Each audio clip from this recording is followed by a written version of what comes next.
So I just saw the movie Spider-Man No Way Home, and it's an interesting one. Lots of unexpected twists and turns. You can't really guess what's going to happen next. But I always do my movie reviews for Christians.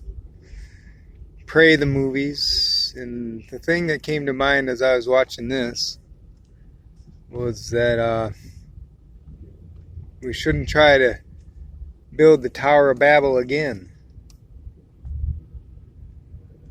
For those of you who do know the Bible, some of you maybe are not Christians, don't know the story about the story of Babel. Tower of Babel, which is sort of a parable. It may have actually happened, I'm not sure. It was a parable, just a fiction or actual. I'll have to double check that.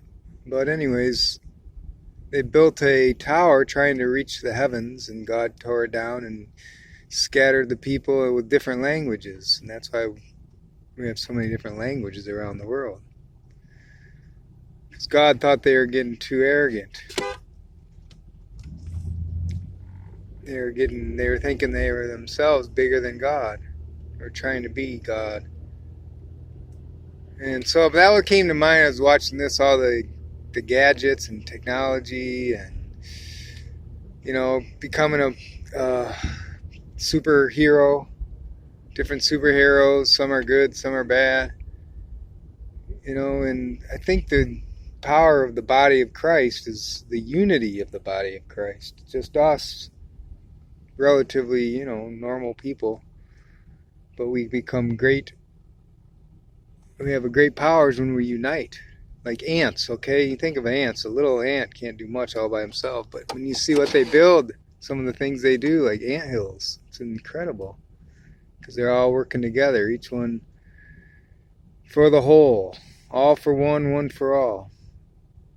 Now, that also, for Christians, we still have a personal accountability. We're accounted for our actions individually, but also how much we work together as Christians. So that's what I got from this movie, Spider-Man No Way Home. God bless you all. Fun to watch it. Merry Christmas. Keep praying the movies. In the name of the Father, Son, and Holy Spirit.